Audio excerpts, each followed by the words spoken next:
ملک کی ہر طرف مہنگائی میں اضافہ ہوا ہے، تو کیا عام عوام کا اس پہ ہے؟ پاکستانی عوام اس کا سب سے بڑا المیہ یہ ہے کہ یہ بھیڑ چال ہے. اچھا. یہ اپنا دماغ اگر یوز کرتے ہیں تو یہ نکالتے ہیں کیلکولیشن کہ آج عمران خان کے 4 جلسے بڑے پاورفل ہوئے ہیں، عمران خان کے ساتھ چل پڑتے ہیں. میرا موقف یہ ہے، ضروری نہیں آپ سب مجھ سے اتفاق کریں، میری پرسنل رائے ہے، جب تک غلط کو غلط نہیں کہیں گے ملک ترقی نہیں کر سکتا. بالکل. اور غلط کو غلط کہنے کے باوجود اس کے ساتھ ساتھ اس چیز کی بڑی اشد ضرورت ہے کہ جو کوئی اچھا کام کر رہا ہے اس کو آپ اپریشیٹ کریں. چوہی صاحب، یہ اس وقت جو ملکی صورتحال میں چلے، الیکشن تو ابھی آپ کے سامنے ہی ہے کہ جس وقت عدالتی بھی اس میں کافی ساری مداخلت ہے اور لوگوں کا بھی اس میں کافی سارے معاملات ایسے ہیں کہ وہ تو الیکشن کا تو جو نتیجہ ہے اس کے بارے میں کوئی حتمی رائے قائم نہیں کی جا سکتی، کیونکہ لوگوں کا موڈ کیا سرائیں ہیں، آپ آئیڈیاز کیا لگا کریں سکتے گے. ہیں. لیکن آپ مجھے یہ بتائیں کہ کیا عمران خان، رانا ثناء اللہ نے عمران خان کو ناک آؤٹ کر دیا کہ وہ جس وقت ان کا وہ جو احتجاج ہے، جو کہ انہوں نے اس سے پہلے عمران خان کو ہمیشہ جو ہے وہ بلیک میلنگ میں جو ہے ایک بڑا مطلب ہے کہ کردار جو ہے وہ ملا ہوا تھا کہ میں جو دھرنا دے دوں گا، میں یہ کر دوں گا، میں وہ کر دوں گا، لیکن وہ دھرنا ناکام ہونے کے بعد آپ کیا سمجھتے ہیں کہ عمران خان کے سیاسی غبارے سے ہوا نکل چکی ہے؟ میں سمجھتا ہوں کہ اس میں رانا ثناء اللہ کا کوئی کمال نہیں ہے. اچھا. پہلی بات اچھا. اس کی وجہ کہ جب عوام نے اس کے ساتھ چلنے سے انکار کر دیا جی تو یہ کریڈٹ آپ عوام کو دیں جس کو سمجھ آ گئی ہے، جس کو شعور آ گیا ہے. آپ مجھے بتائیں، اب حمزہ شہباز کو عمران خان نے بطور وزیر اعلیٰ قبول کر لیا، جی ایسے ہی. آپ کا وہ بیانیہ کہاں گیا جو غیر ملکی سازش تھی؟ جی. اگر سازش تھی تو آپ کیوں اس کو قبول کر رہے ہیں؟ لیکن چوہی صاحب عوام سر اب جاگ چکی ہے. لیکن چوہی صاحب یہ دیکھیں نا کہ لوگوں کو تو حاصل جو ہے وہ تو موجودہ حکومت میں سے بھی کچھ نہیں ہوا. نو ڈاؤٹ کچھ نہیں ہوا، لیکن یہ 3 مہینے کے بعد اب آپ کو ثمرات نظر آئیں گے. اچھا. آپ کو اثرات نظر آئیں گے. آج تک ملکی تاریخ میں مجھے بتائیں کسی نے 1 یونٹ بجلی فری دی ہو، کسی نے منسٹری کا پیٹرول کم کیا ہو، کسی نے الاؤنس دیا ہو؟ ابھی تو سر بڑے بڑے اسکینڈل آنے ہیں، احساس راشن کے بڑے پروگرام ہیں. وہ آپ سینئر جرنلسٹ ہیں، آپ کو مجھ سے زیادہ پتہ ہے. لیکن چوہی صاحب دیکھیں نا، عوام کا مسئلہ تو حل نہ ہو سکا، ٹھیک ہے نا، عوام تو وہیں کے وہیں پہ پڑے ہوئے ہیں. پیٹرول سر عوام کا مسئلہ جہاں آپ نے 3.5 سال پر آزادی کو دیے رکھے ہیں، 2-3 مہینے ان کو بھی دے کے دیکھ لیں نا. لیکن جب تک عوام کا مسئلہ یہ حل نہیں کریں گے تو عوام تو ان کے ساتھ نہیں چلے گی. لیکن ان کی مجبوری ہے کہ ان کو عوام کے لیے کچھ نہ کچھ تو کرنا ہے. دیکھیں، اگر ٹرن آؤٹ الیکشن میں جو ہے وہ کم ہوتا ہے، اس کے باوجود اگر جو ہے وہ مطلب الیکشن کو جو ہے وہ درست تسلیم کر کے ٹرن آؤٹ کم ہونے کا نقصان نون لیگ کو ہوگا. اچھا. ان کو ٹرن اوور بہتر بنانے کے لیے اپنے ووٹر کو نکالنا ہوگا. ایسے ہی ہے. تو آپ کے کہنے کا مقصد یہ بھی ہے کہ عمران خان نے ابھی جو مطلب ہے کہ پرسوں ترسوں جو الیکشن میں اپنا جلسہ کیا، اور جلسے میں پورے پاکستان سے کچھ 7 سے 8 ہزار کے قریب افراد کو وہ بلایا، اور اس کے بعد انہوں نے جلسہ ختم کر کے انہوں نے موجودہ حکومت کو تسلیم کر لیا. تسلیم بھی کر لیا. دوسرا ابھی وہ عمران خان کو چاہیے کہ وہ اپنے انتخابات پہ نظر رکھے. ابھی جو 4 7 ہزار 8 ہزار لوگ اس کے ساتھ چل رہے ہیں، جی جی، یہ جتنا عوام کو ذلیل کر رہا ہے نا، خراب کر رہا ہے، جی جی، وہ بھی اس کا ساتھ چھوڑ دیں گے.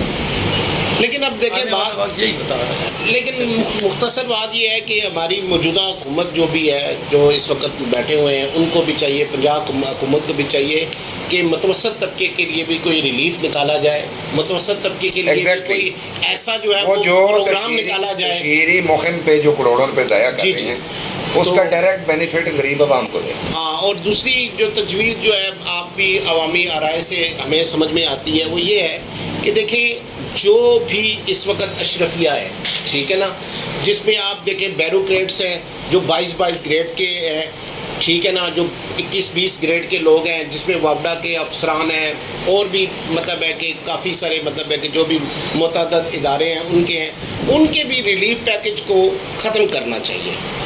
کیوں کہ ان کے بھی ریلیف پیکج کے ختم نہ ہونے کے سبب عوام کا بوجھ جو ہے وہ مزید بڑھ رہا ہے. ٹھیک ہے، اور اس بارے میں صاحب آپ کیا کہتے ہیں؟ جیسے وابڈا کی مثال کے طور پر آپ دیکھیں نا، افسران کی بجلی فری ہے، ٹھیک ہے، اسی طرح ان کی فیسلٹیز پیٹرول فری ہے. تو جس وقت تک یہ اشرفیہ کی عیاشیاں یا اشرفیہ کے معاملات جو ہیں وہ نہیں ختم ہوں گے تو مجھے بتائیں کہ عوام پہ تو بوجھ بڑھتا چلا جائے گا. بالکل ایسا ہے، لیکن ہمارا جو یہ قانون اور یہ سسٹم یہ پہلے سے چل رہا ہے. ابھی آپ کو اگر یہ ختم کرتے ہیں تو وہ لوگ جو ہے نا وہ کام کس طرح کریں گے؟ پھر ہم ہی نہیں کرتے وہ لوگ. مطلب بیوروکریسی یہ سسٹم ختم ہونے نہیں دے رہی. اور پھر دوسرا یہ ہے کہ ویسے ان کو یہ کرنا چاہیے کم از کم ان کی جو سہولیات اس کو کم کرنا چاہیے. مشکل فیصلے کیا ہر مہینے پیٹرول کی قیمت بڑھانے کا نام مشکل فیصلے؟ ابھی جو معیشت کی بات ہے نا، اکانومی، جی ایک چیز ہے، آپ اپنے گھر کی مثال لے لیں، وہ زیرو پہ چلی گئی ہے. جی. اس کو سٹیبل ہونے کے لیے سر ٹائم چاہیے ہوتا ہے. اب میں نہیں کہہ رہا کہ یہ بہت اچھے فیصلے کر رہے ہیں، میں خود سب سے بڑا متاثر ہوں. ایسے ہی پہلے جو بجٹ گھر کا تھا 1 لاکھ روپے، ابھی وہ 2 لاکھ روپے پہ چلا گیا. ایسے ہی. تو ہر بندہ افورڈ نہیں کر سکتا، لیکن اس کے باوجود جب آپ کو نظر آ رہا ہو کہ یار یہ میں نے گھر کو سٹیبل کرنا ہے اپنے کو، تو پھر آپ کو تھوڑے سے کڑوے گھون کرنے. جو سر دوسری یہ بھی بات دیکھیں کہ اس مہنگائی کا سب سے بڑا جو نقصان ہے وہ ایک ہمیں یہ بھی نظر آ رہا ہے کہ ملک پوری میں ایک کرائم کی لہر جو ہے اس میں بڑا اضافہ ہو رہا ہے. بہت زیادہ ریشو بڑھ ٹھیک ہے گیا. نا. اب لوگ جو ہے مطلب ہے کہ اسٹریٹ کرائم میں اضافہ ہو گیا ہے. لوگ مطلب یہ آخرکار یہ ملک کس طرف جائے گا؟ سر خودکشیاں ہو رہی ہیں، لوگ رکشوں کو آگے لگا رہے ہیں، پیٹرول پورا نہیں ہو رہا، وہ اپنے بچوں کو کیا کھلائے؟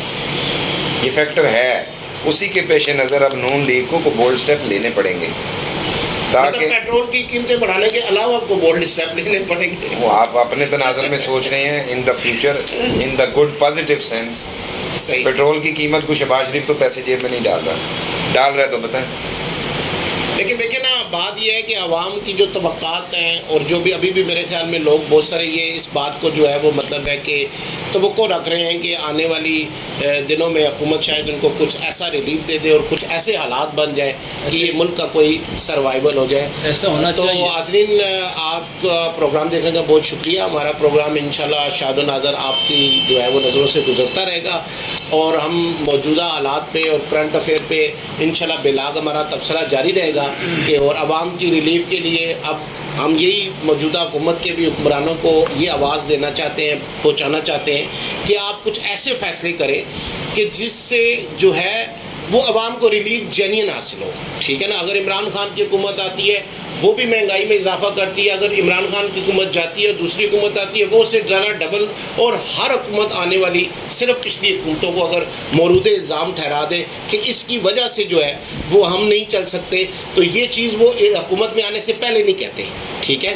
تو لہٰذا اس چیز پہ جو ہے وہ فوکس کر کے عوام کے لیے کوئی ایسا ریلیف پیکج دے کہ جس میں عام نارمل آدمی اپنے گھر کے بجٹ کو آسانی سے چلا سکے اور وہ اس بات پہ جو ہے حکومت جو ہے وہ اپنا کوئی جو ہے کریڈٹ لے تو پھر اس کو ووٹ دینے میں بھی کوئی مسئلہ نہیں ہے، پھر عوام کو جو ہے اور بھی کوئی شکایت نہیں ہے. تو پروگرام میں شرکت کا حاجی نصیر صاحب آپ کا بہت بہت شکریہ، آپ نے وقت نکالا. عمران چوہدری صاحب آپ کا بھی بہت بہت شکریہ کہ آپ نے بھی وقت نکالا اپنا قیمتی. تو ناظرین بہت شکریہ پروگرام دیکھنے کا، اور انشاءاللہ ملاقات کا سلسلہ چلتا رہے گا. اللہ حافظ.